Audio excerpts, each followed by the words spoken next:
nearby. Where are our reinforcements? We have to take her out before it's...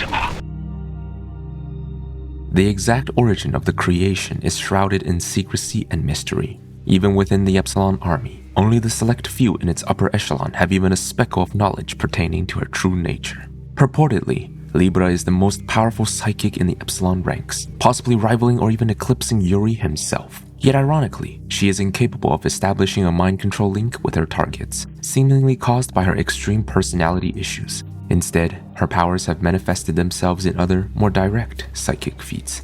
Potent telekinesis, object manipulation, and barrier projection, utilizing custom-made explosive darts as her primary weapon of choice. Such powers would have made her a perfect soldier regardless, but her deranged outbursts and viciously sadistic streaks complicate things still, making her a potential threat to both friend and foe alike. A special device was created to rectify this issue, the Cerebral Amplifier Suppressor, or CAS for short, designed to amplify Libra's thinking process in order to rein in her violent mood swings, while simultaneously suppressing a portion of her powers as a result. Should the device be deactivated without proper procedures, then, well.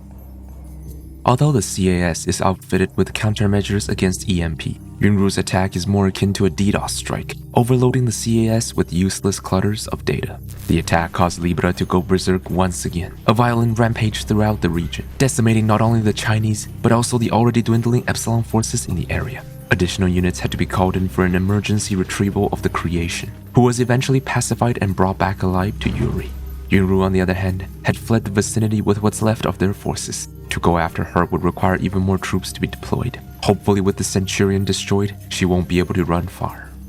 But all this shouldn't have come to be in the first place. The creation shouldn't have needed to be deployed, and the Midas that had forced their hand should be anywhere but here. This should have been a landslide victory, but the events of Kashmir had not transpired according to Yuri's designs at all, and the losses they suffered were more than ideal. But who could blame Yuri for his failings in this? Yunru's cunning had exceeded his expectations, yes, but she wasn't the sole reason for their failure.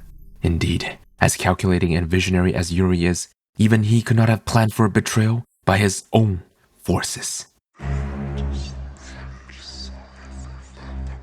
When the deceptive Chinese scientists' attack tampered with the creation's CAS, it temporarily deactivated the device's suppressive functions, and, in an ironic twist of fate, allowed Libra to subconsciously use her uninhibited psychic powers to access the minds of everyone nearby, including Yunru's. While she was of strong, resistant mind, her companions, not so much. Laid out like an open book, their innermost thoughts have given Yuri much clarity to the darker side of the recent events.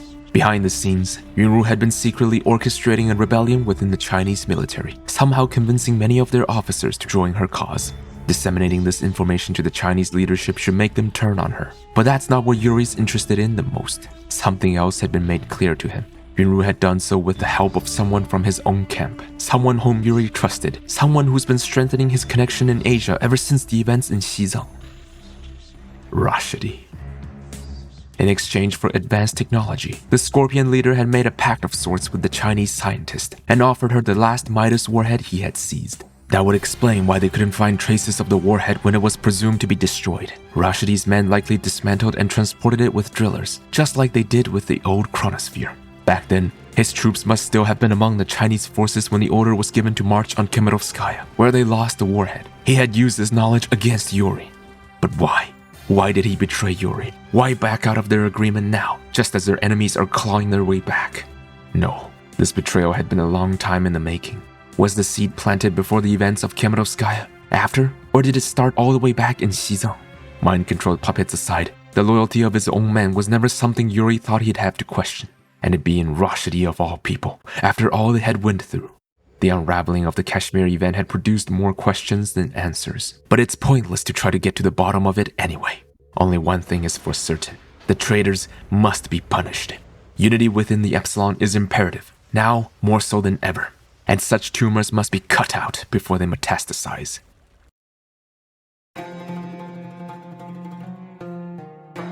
The cat was now out of the bag, and the realization had dawned on both sides. Almost at once, various hell forces began turning against their former allies, their battles raging from coast to coast. It is evident that Rashidi's men had prepared for this exact scenario, already equipping many of their forces with specialized mind control resistant drugs. The Cell's proprietary neurotoxins have always been a concern for Yuri, and they've now reared their ugly heads once again, rendering the Epsilon's psychics utterly powerless against their new foes. Many of Epsilon's psychic beacons were taken out before they could be reconfigured against the Cell, and the amplifier constructed in Guinea-Bissau wasn't spared either. Free deployment of a psychic amplifier anywhere in Africa will be met with the Cell's resistance from underground. Yet the activation of such a device is paradoxically the only way to truly subdue the Scorpion. Their vast network in Africa alone would take years to root out through conventional means. There is a silver lining, however, for not all of those within the Cell are aligned with Rashidi, with some still supportive of the great leader's cause. So long as they cut off the head of the Scorpion, it will be easy to divide and conquer the rest. Having been retrieved and restored to a fighting condition, Libra and a contingent of elite Psychor forces are dispatched immediately to the city of Bissau, where the Scorpion Cell headquarters is situated. While their naval vessels clashed in the open seas, the Epsilon army shall crush the resistance through a ground invasion. Incoming transmission. You know, when I saw that European flying ship, I doubted our cause, felt powerless, like I never matched the genius of its designer or prevail over it. Then your leader brought that thing that's now here at my doorstep. I no longer know what Yuri fights for. I'm no psychic, but I can feel her intent. She can kill us all, and only Yuri holds the switch. This war will ruin the world. My mistake was not seeing what you are sooner. I will fix that mistake. The traitor's taunting words matter little to the proselyte. Their sole focus placed on executing Yuri's will with extreme prejudice. The Cell forces garrisoned in the city fell quickly, providing a solid staging point for the Epsilon lending party. But pretty words weren't the only things Rashidi brought to the fight. Ever the crafty man he is, the charismatic leader had prepared far more deadly traps on the path leading to his lair. Swarms of dragonflies, sentinels, tactical nukes, as well as countless EMP mines laid out across the dunes. Benefits of his collusion with Yunru, no doubt, the most prominent of which is a modified Toporo M platform, the very one used to house the last Midas. It seems Rashidi had given away the warhead while it's keeping possession of the platform himself, repurposing the unit into a long-range rocket launcher. With it at the helm, a merciless bombardment by the defenders began, a constant barrage of toxins and explosives blanketing the skies of their enemies, and from below, an unending symphony of tunneling drills, the Cell's tyrants wreaking havoc behind enemy lines. All the while their devout brothers assailed the front, leaving not an inch of land safe from the infinite duress. The initial counterattack had driven the Epsilon forces back to their outpost, their prized masterminds subdued by the Cell's new infantry, the Scourge, their custom EMP rods perfect for short-circuiting mind control links. But all trickeries pale in the face of overwhelming might, and the creation's might remained unchallenged against the Scorpion Cell, her powers seemingly undiminished by her prior outburst in Kashmir. The fearsome commando Ron soon arrived, bringing with him not only a slew of Epsilon HQ forces, but also the finished blueprints of their new armaments. It was foolish of Rashidi to hand over the prototypes to Yuri while knowing that they could be used against him one day, and now his loyal followers are forced to bear the sins of their leader. The Basilisk, a cutting-edge aircraft capable of converting raw psychic waves into devastating energy projectiles. The Colossus, a towering behemoth employing versatile weapons that strike fear into both ground and air units alike. But that wasn't even the end of it, for the Epsilon have made technological advancements of their own as well. While the masterminds may be vulnerable to EMP attacks, the new psychic tower did not possess such a weakness, capable of mind-controlling just as many units as their mobile counterparts, without the risk of overloading their neural circuits. These new defenses rendered the subterranean attacks useless as more of them were erected, turning the tyrant's greatest advantage into its greatest downfall. The added security allowed the proselyte to safely construct their new superweapon, the Psychic Dominator, its psionic blast decimating the Cell's base as it mind-controlled the forces caught within the center. Supported by these new weapons, Libra and Rom began carving a path straight towards Rashidi's palace. His puny tanks and weak armored units parted like the Red Sea, their sheer number being the only thing that slowed down the advance. The Cell has always exercised quantity over quality, but now the gap has widened past the break point. Still they fought on, gladly choosing death over eternal slavery. Corpses piled upon corpses, rivers of blood strewn across the canyons. The warriors clashed on, their battle ever intense, blood and sweat dripping down until the sands beneath themselves adopted an obsidian hue. The forward Epsilon forces eventually cleared the palace grounds and demolished the building without a second thought, burying the Scorpion Cell leader alive under the rubble. With their main base of operations destroyed, The disoriented and scattered Scorpion Cell forces will soon return under Yuri's tutelage with a rebuilt psychic amplifier. The punishment has been delivered, and now the Paradox engine remains as the only threat.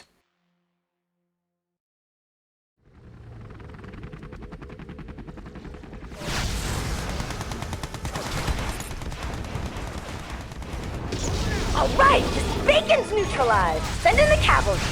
We're free! Get them! We are ready to deploy the reinforcements. Let us know when you need support, Commander. For the first time in a long time, it appears the tide has finally, undeniably, irrevocably begun to turn for the Allied nations.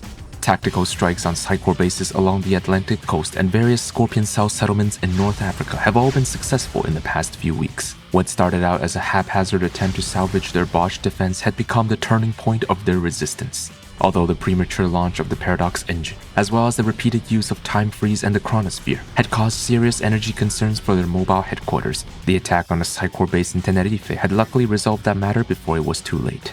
A massive power station had been constructed on the Canary Islands by the Epsilon Army, using the Chinese troops stranded there to fuel their bioreactors. As unethical as it may have been, these bioreactors in such an offshore location presented a perfect environment for a recharging operation, and the Allied commander advanced upon the Epsilon forces with deadly efficiency, eliminating the local guards while simultaneously preserving all the bioreactors. The Paradox engine's backup battery was warped in thereafter for a recharge, reaching its full capacity in no time.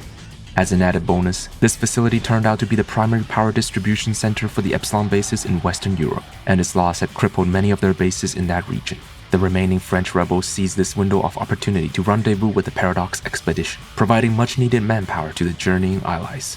Riding this wave of success, good news also arrived from the African front lines, who have been painstakingly reclaiming territories from the Epsilon army ever since their departure. Each destroyed psychic beacon freed more and more African-based American forces, strengthening their ranks even further. Fearing a Midas retaliatory strike by Yuri, the expeditionary forces had hoped to do as much damage as possible before they were wiped out. With dozens of enemy bases destroyed, as well as several outposts of their own established over North Africa, this initial objective of theirs has progressed steadily. Yet the responses employed by Yuri thus far have made the Allied command suspect that perhaps their fears regarding a Midas were unfounded to begin with. With the amount of destruction caused by the Paradox engine, its status as the Allied nation's ace in the hole is undoubtedly clear to Yuri. Such a threat surely warranted an immediate response, and Yuri should have launched the Midas warhead at the engine by now. Yet here we are, weeks gone by and not a warhead to be seen. All the while the coasts of the Atlantic lie in ruins. The silence is deafening. Either Yuri is saving the warhead for a bigger threat from the Soviet side, or he has already expended the invaluable strategic weapon for other purposes. Communication with the London fortress was maintained steadily all this time, and no news of a Midas strike has yet been transmitted from them, even after several Gladius nodes have been taken down. All evidence suggests that a Midas attack is no longer on the list of things they have to worry about, and this conclusion was an immense relief to both sides of the Allied remnants.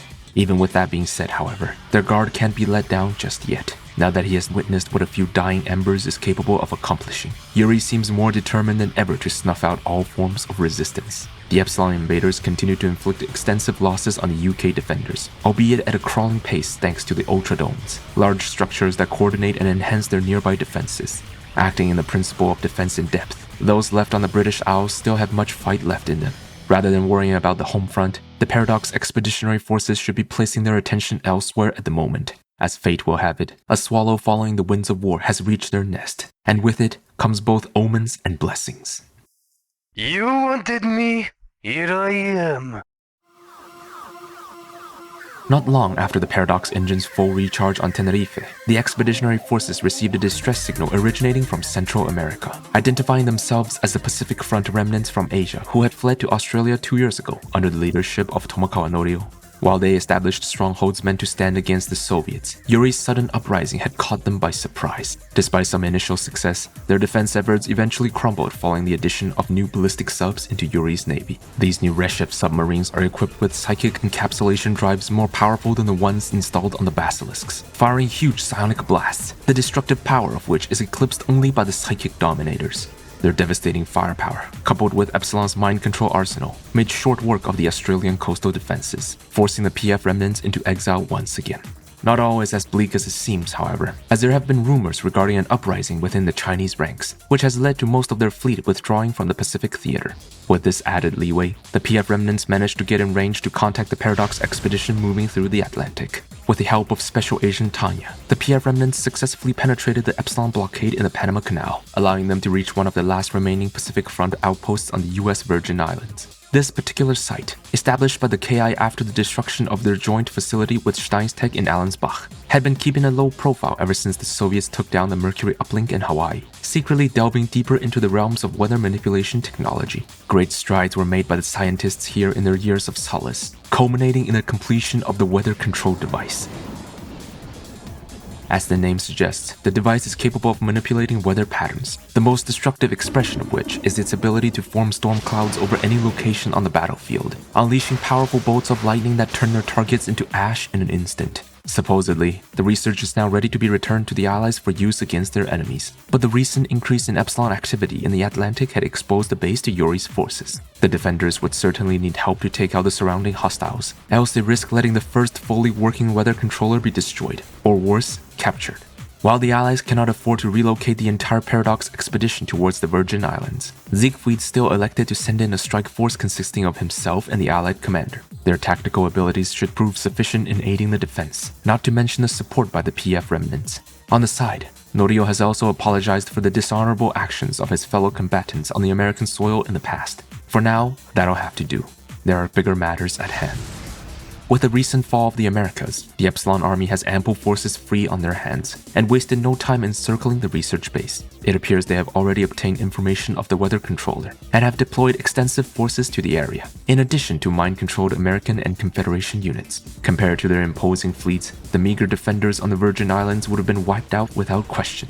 Despite the lack of naval vessels in the area, however, the Australian PF forces had brought with them a unit that could even the odds. The Suppressor, a new type of trooper capable of traversing the waters with their armored hoverboards, lobbing specially designed grenades at their targets. Upon detonation, these throwables generate what is known as a negation field, reversing the destructive nature of any projectiles fired from the area, to the point where attacks would simply heal their targets. With the assistance of the Paradox Strike Force, as well as this improbable new equipment, the initial Epsilon attacks were successfully repelled. But the facility is far from safe, as the Epsilon army still has several tactical nuke silos in the area, soon to fire in sync upon the weather controller. Luckily, the reinforcing Pacific Front forces had finally arrived, and provided the Allied commander with an additional MCV to begin their island-hopping campaign. Having secured the funds to unleash their full arsenal, the Allied commander quickly destroyed the Confederation base in the area, infiltrating the palace within to gather the exact coordinates of the nuke silos. A psychic beacon is spotted nearby as well, most likely responsible for holding control over the US remnants.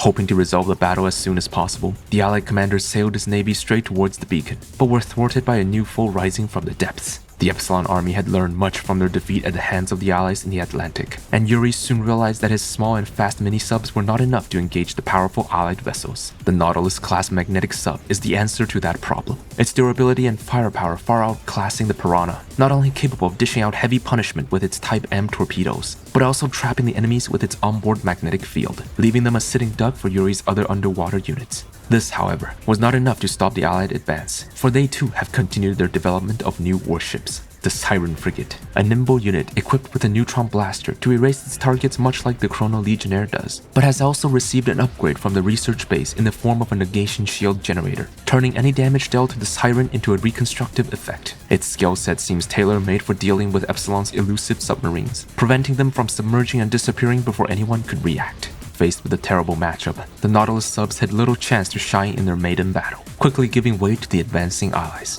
The nuke silos were summarily destroyed, securing the safety of the weather controller for the time being. With the newly acquired technologies, as well as the inclusion of the Pacific Front remnants, the Paradox expedition's strength is now elevated to an even higher level. A much-needed boost, for their war against the Epsilon will soon reach its height.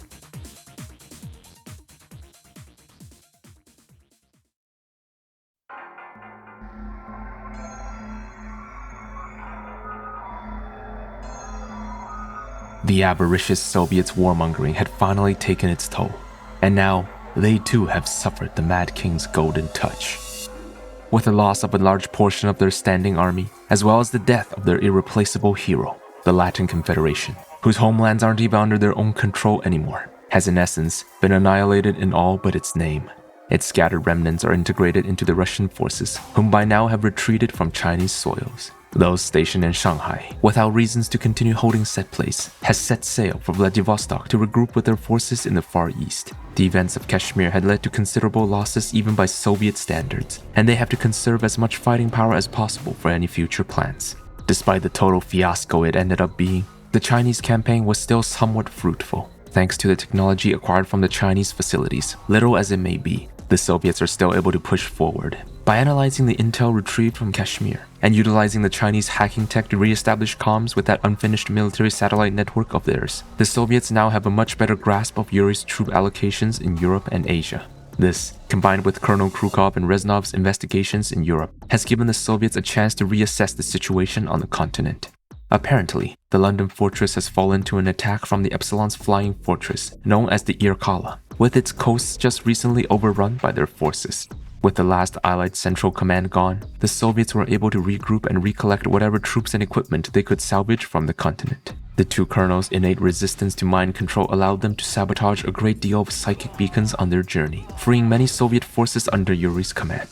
With some semblance of power restored in the region, the Soviets have decided to move against an Epsilon facility found in Lapland, Sweden. Here in the northern far reaches, Yuri appears to have set up a cosmodrome, using rockets stolen from Leninsk 2 years ago to transport goods to and from somewhere likely of high importance to Yuri, as the records found in the Chinese database also mention an unusually strong psychic soldier being deployed right after one of such shuttles landed on a remote island base of Yuri's. Interestingly enough, the visual description of the soldier matches the female psychic Morales saw in Rio. Yuri is clearly hiding something up there, and they must figure out where these psychics came from in order to destroy them at their source. While the bulk of the Soviet forces is making their way to the area, Volkov and the Soviet general has arrived first to reactivate an abandoned outpost, aiming to secure the launch pads before the main army arrives. As expected, the area is crawling with Epsilon forces, but the main threat is this Psychic Dominator, a new superweapon in Yuri's arsenal. Its psionic blasts would make short work of the Soviets, but its location leaves it out of their range. The solution, however, is just within reach. An Irkala, less powerful and refined than the one used to take down the Allies, but still with enough firepower to destroy the Dominator. If the general could infiltrate the flying fortress with Chitskoy, who's been upgraded with Chinese tech, then they'd be able to wield it as their own. But even before that, they'd have to make their way through the Epsilon encampments, fortified to the brim with psychic towers and masterminds. The Soviet general's limited manpower gives him little option against such heavy usage of mind control. But their campaign in China, disastrous as it had been, has given them an ace up their sleeve. The coveted cyborg prototypes discovered in Xinjiang, whose development had been succeeded by the Soviets, are now ready for combat. Armed with chain guns and high-yield explosives, their immunity to mind control has made them the perfect soldiers against Yuri, sweeping everything in their path with ease. The flying fortress was swiftly captured and used to destroy the Psychic Dominator before its activation. With the Epsilon Epic unit in their possession, the Soviets didn't take long before they eliminated the remaining enemies.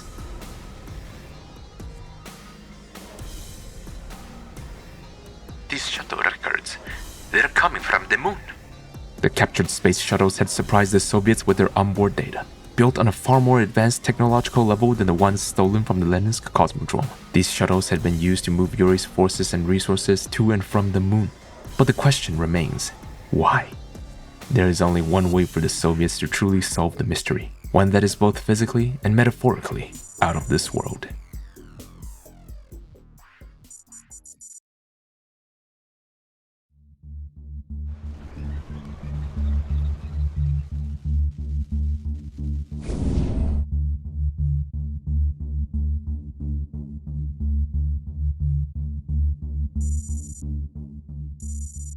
VOLKNET online. Reboot sequence initiated. Our transfer has concluded. Decimation of the old mainframe successful. Approximate number of casualties around the Kashmir home unknown. Intel not collected. The Confederation Task Force was destroyed.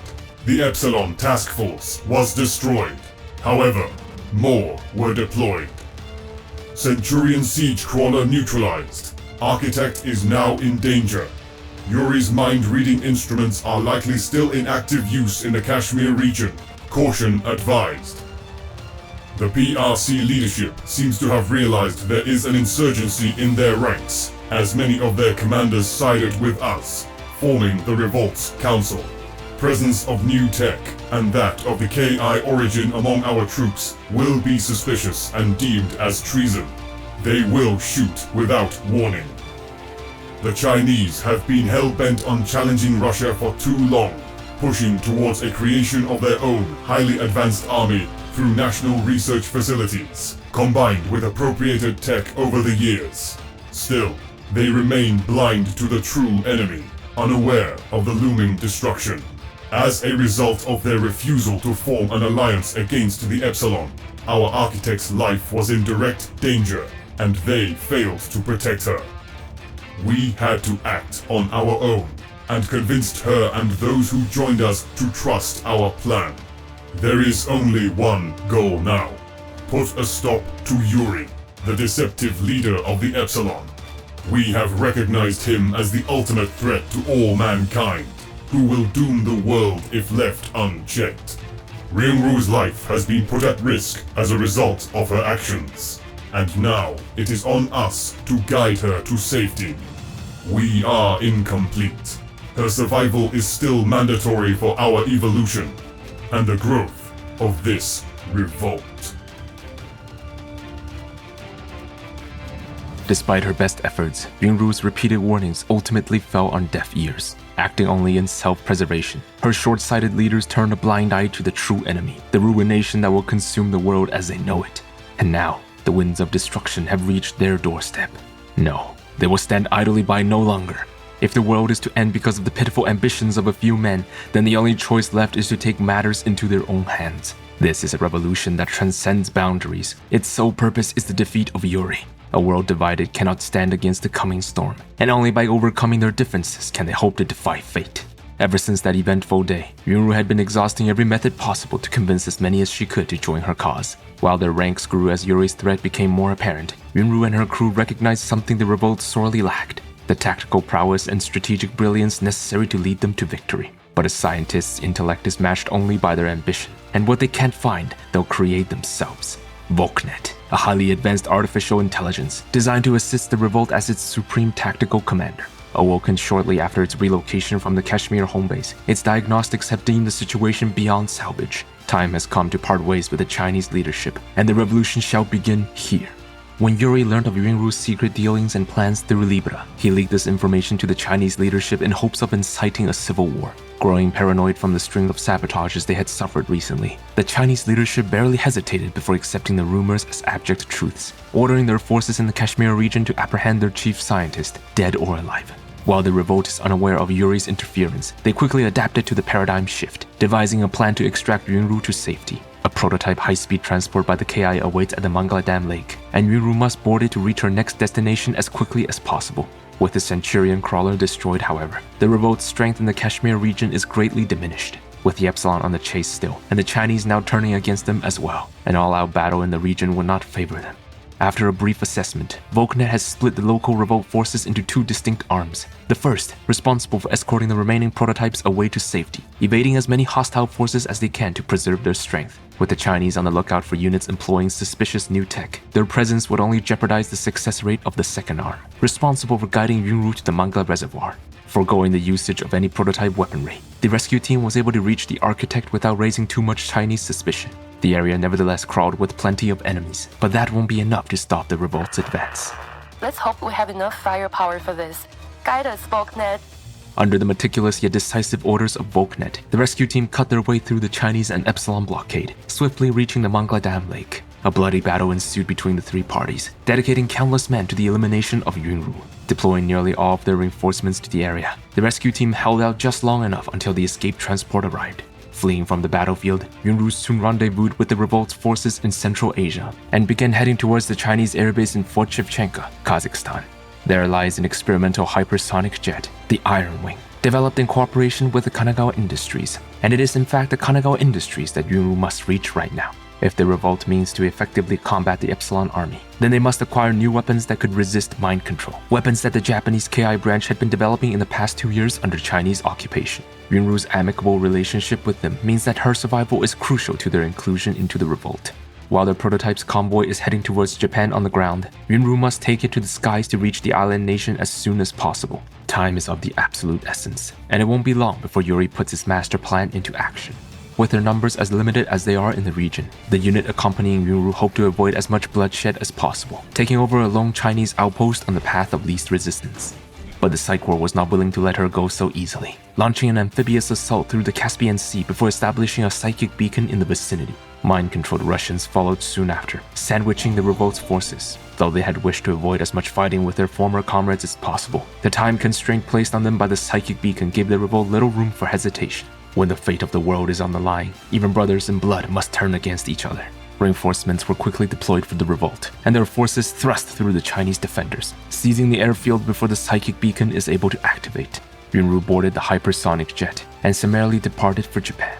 The future is uncertain, but whatever happens, whatever comes their way, the revolt shall do everything in their power to stop the tyrant.